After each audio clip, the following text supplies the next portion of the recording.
প্রতিযোগিতার বাজারে যদি প্রতিষ্ঠিত হতে চাই, পরিশ্রম করা ছাড়া আমাদের বিকল্প কোনো পথ নাই। তাই তো আসুন সবাই নিজ নিজ অবস্থান থেকে যথাযথভাবে পরিশ্রমের মাত্রাটা বাড়ায়। এমন একটি কথা নিয়ে আজ আবারও আপনাদের সামনে চলে আসলাম ভাই। যারা যেখান থেকে আজকের এই ভিডিওটি দেখতে পাচ্ছেন, আপনাদের প্রত্যেকের প্রতি আবারও কৃতজ্ঞতা জানাই। হ্যাঁ, আজ এমনই একটি মোটিভেশন নিয়ে আজ আপনাদের সামনে উপস্থিত হয়েছে আমি মোহাম্মদ নাইমুর রহমান। যারা যেখান থেকে এই ভিডিওটি দেখতে পাচ্ছেন, প্রত্যেকের প্রতি রইল অনেক অনেক সম্মান। তো যাই হোক প্রিয় বন্ধুরা, আমি অনেক চিন্তা করে এই মোটিভেশনটি তৈরি করেছি, যে মোটিভেশনটা আপনার জীবনের জন্য ট্যাবলেট হিসেবে কাজ করবে, প্যারাসিটামল ট্যাবলেট হিসেবে। তার মানে এই ধরনের নিত্য নতুন মোটিভেশন পাওয়ার জন্য আপনাকে অবশ্যই নাইমুর রহমানের প্রোফাইলে ইন করতে হবে। এজন্য আমি বলে থাকি যে প্রতিযোগিতার বাজারে যদি প্রতিষ্ঠিত হতে চাই, পরিশ্রম করা ছাড়া আমাদের বিকল্প কোনো পথ নাই। তাই তো আসুন ভাই, নিজ নিজ অবস্থান থেকে পরিশ্রমের মাত্রাটা বাড়াই। আজ আপনাদেরকে চোখে আঙ্গুল দিয়ে বুঝিয়ে দেব যে আপনি কিভাবে প্রতিযোগিতার মধ্যে আছেন।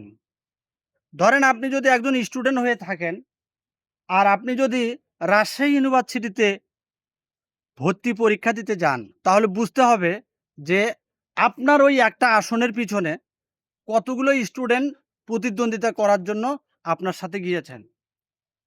তার মানে আপনাকে ওটা ছিনিয়ে নিতে গেলে সেই অনুযায়ী আপনার এক্সপিরিয়েন্স থাকতে হবে, এমনি সম্ভব না। যারা যেটাই মনে করেন, এখন বর্তমান বাজারে ফিরি ফিরি যারা কোনো কিছু পাওয়ার চিন্তা করেন, তারা কিন্তু এখনো মায়ের কোলে আছেন। এই চিন্তাটা বাদ দিতে হবে। আর আমি এই দিকটা চিন্তা করে আপনাদের সামনে একটা মোটিভেশন দিয়ে ফেললাম, যে প্রতিযোগিতার বাজারে যদি প্রতিষ্ঠিত হতে চাই, পরিশ্রম করা ছাড়া আমাদের বিকল্প কোনো পথ নাই। তাই তো আসুন আমরা নিজ নিজ অবস্থান থেকে পরিশ্রমের মাত্রাটা একটু বাড়াই। বিষয়টা হচ্ছে যে যদি আপনি নিজের জন্য পরিশ্রম করবেন, বাঁচতে হলে অবশ্যই পরিশ্রম করতে হবে। কারণ আপনার স্বপ্ন আছে, আপনি স্বপ্ন দেখতে ভালোবাসেন।